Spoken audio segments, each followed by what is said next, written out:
तो अस गुजर यूत टाइम मगर चूंकि तिम बेहन कामन सत आवर तो बह कर बे वन शुक्रिया तुद अदा कि तिम आय योत अस गुजर वक्त मगर हेको अम ब्रो अम वर त्र कि तिम करें तिम अल्फाज तो जुमल यथ मज ब्लेसिंग नसीहत तो पन तासुरात बच्चन सत बाबत। मोहतरम जावेद इकबाल साहब। अरशद साहब, नसरीना मैम, सजाद साहब, वाजिद खान साहब और दीगर जो यहाँ पेरेंट्स हैं और जो स्टूडेंट्स हैं, उन सबको मेरी तरफ से पहले अस्सलाम वालेकुम एंड गुड आफ्टरनून। मैं अभी अपने कलीग सजाद साहब से बात कर रहा था कि यूनिवर्सिटी में आज मुझे करीबन 16 साल हो गए पढ़ाते हुए पोस्ट ग्रेजुएट डिपार्टमेंट में। और जब भी हमें वहाँ पे कोई ऐसा इवेंट ऑर्गेनाइज करना होता है, चाहे कल्चरल इवेंट, क्योंकि मैं इस वक्त असिस्टेंट डीन स्टूडेंट्स वेलफेयर भी हूँ, तो कल्चरल प्रोग्राम्स ऑर्गेनाइज करने का जो फरीज़ा है वो भी मेरे सर है।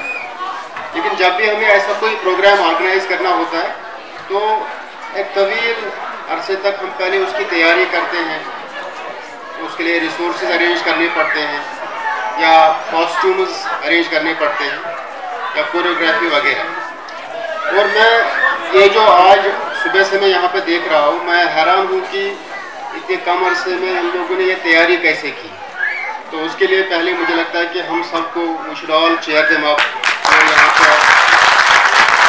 यहाँ पे और वैरायटी ऑफ परफॉर्मेंसेस, ये नहीं कि सिर्फ यहाँ पे डांस की परफॉर्मेंस हुई, बहुत सारे बच्चों ने स्पीचेस भी दिए, इंग्लिश में स्पीचेस दिए, और आर्टिस्टिक परफॉर्मेंसेस में भी वैरायटी है, चाहे भंगड़ा हो या फिर बॉलीवुड के सॉन्ग्स हो या फिर कश्मीरी गाने। कई ग्रुप्स ने यहाँ पे हमें सुनाए तो महसूस किया हम सब लोगों को। तो उस वैरायटी के लिए भी I think they deserve praise, और इसके लिए मैं सबसे पहले अरशद साहब का शुक्रिया अदा करना चाहता हूँ, क्योंकि अगर हम साउथ में देखें हमारे इलाके में, तो ये स्कूल है, मुझे लगता है कि एक माइलस्टोन स्कूल है हमारे इलाके में, क्योंकि इसमें ना सिर्फ एकेडमिक्स की तरफ तवज्जो दी जाती है बल्कि नॉन एकेडमिक जो फील्ड्स हैं, डिसिप्लिन्स हैं, उनकी तरफ भी तवज्जो दी जाती है। तो that way it is very important. इस यहाँ पे जो एसेट है हमारे साउथ कैंपस में, ये स्कूल, इसको बचा के रखना, इसको सस्टेन करना, उसको एनकरेजमेंट करना, उसकी बहुत ज़्यादा ज़रूरत है। और आज सवाल मेरा और पब्लिक स्कूल का ताल्लुक काफ़ी पुराना है।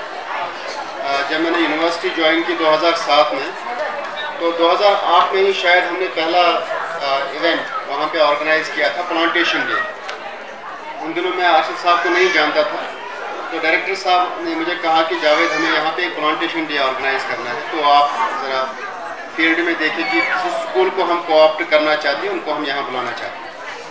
तो किसी ने मुझे प्रॉब्लम स्कूल के रेफरेंस दी, तो मैं और मेरा कुलीग हम वहाँ गए, अरशद साहब से बात की, उसने कहा तो बहुत अच्छी बात है।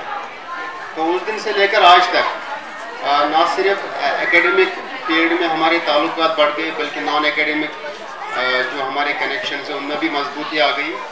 तो उसके लिए भी मैं काफ़ी फख्र महसूस करता हूँ कि मैं आज यहाँ पे आया इस इवेंट को। पहली बार मुझे लगता है कि किसी स्कूल की एनुअल डे फंक्शन, हालांकि दूसरी फंक्शन में तो हम जाते हैं, चाहे कोई डिबेट कंपटीशन हो या कोई और एकेडमिक, स्ट्रेट एकेडमिक, तो उसमें तो हम जाते हैं। तो एनुअल डे फंक्शन में पहली बार मैं यहाँ पर आया किसी स्कूल में साउथ। और इन एडिशन टू दैट जो एकेडमिक मतलब जो कह रहे थे कि कुछ एकेडमिक्स के हवाले से, क्योंकि मुझे लगता है कि दलाई लामा रिसेंटली वहाँ यूएस गए थे, तो वहाँ पे वो किसी स्कूल में गए, तो स्कूल में उसको बच्चों ने पूछा कि सर आप हमें गाइड कीजिए कि ज़िंदगी में एम्बिशन क्या होना चाहिए। वैसे तो बच्चों का एम्बिशन यही होता है कि डॉक्टर बने, इंजीनियर बने या फिर एस्ट्रोनॉमर बने, बहुत सारे एम्बिशंस होते हैं, विच बाय द वे उनको पहले ही कहा जाता है कि दीज आर गुड एम्बिशंस।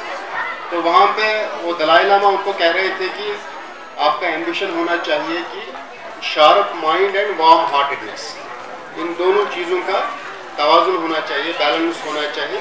अगर आप यही आपका एम्बिशन होना चाहिए, ना कि कोई स्पेसिफिक फील्ड। क्योंकि हमारे ज़माने की एक बहुत बड़ी प्रॉब्लम है। पहले तो एक प्रॉब्लम है कि एक इकोनॉमिक तबका बंदी है कि लोअर क्लास है, अपर क्लास है। अब एक दूसरे किस्म की एक तबका बंदी हो गई कि इंटेलेक्चुअल क्लास है, और इंटेलेक्चुअल क्लास बिल्कुल डिस्कनेक्टेड है जो दूसरे क्लास है, एक माइंड का क्लास है, कॉग्निटिव क्लास। तो दलाई लामा ने उनको एक ही सिंपल वो जवाब दिया कि आपका एम्बिशन होना चाहिए कि जहन के साथ साथ अपने दिल को भी ठीक रखना है, वार्म रखना है। उसका मतलब यह है कि social relationships, quality of social relationships.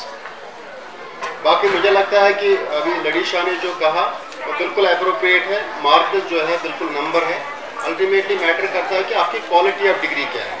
किसी ने अगर 12वीं तक ही पढ़ा है और उसकी क्वालिटी एजुकेशन हुई है, मुझे लगता है बेहतर है उससे कि जिसने PhD की हो लेकिन उस PhD में कोई क्वालिटी ही नहीं है। क्योंकि आजकल तो आपको मालूम है कि डिग्रियां भी अवेलेबल है, बहुत सारे तरीके हैं डिग्री हासिल करने की। तो क्वालिटी ऑफ एजुकेशन, तो मुझे लगता है कि उस फील्ड में प्रॉब्लम स्कूल अपना किरदार अदा कर रहा है। तो हमें उसको इंकरेज करना चाहिए और अपने बच्चों को भी वही, जो मुझे लगता है कि एक माइंड भी और हार्ट भी दोनों को सस्टेन करना है, दोनों को हमें कल्टिवेट करना है। तो इन्हीं अल्फाज के साथ मैं फिर से तहे दिल से शुक्रिया अदा करना चाहता हूँ अर्शद साहब का कि उन्होंने मुझे यहाँ दावत दी, सजाद साहब को दावत दी कि यहाँ आए और आपके साथ कुछ लम्हात हम शेयर करें, आपके साथ हम यहाँ पे बैठे और इस सारी परफॉर्मेंस से हम महसूस हो गए। तो एक बार फिर आप अर्शद साहब का और पूरे आपके ऑर्गेनाइजिंग टीम का मैं आपको फिर से कह रहा हूँ कि कोई इवेंट ये आसान काम नहीं है। अगर एक ही परफॉर्मेंस ऑर्गेनाइज करनी हो इसमें भी काफ़ी टाइम लगता है, एनर्जी लगती है। तो मुझे लगता है ही डिजर्व्स प्रेज फॉर दिस। ये काफ़ी टाइम लगा होगा, रिसोर्सेज भी और मेहनत करनी पड़ी होगी। Thank you very much. बहुत बहुत शुक्रिया जावेद साहब। लेकिन हमारे टीचर्स और स्टूडेंट्स की गुजारिश है, इस्तदा है कि आप 5 मिनट और रुकिए, कश्मीरी की एक परफॉर्मेंस है वो देख के चले जाइए।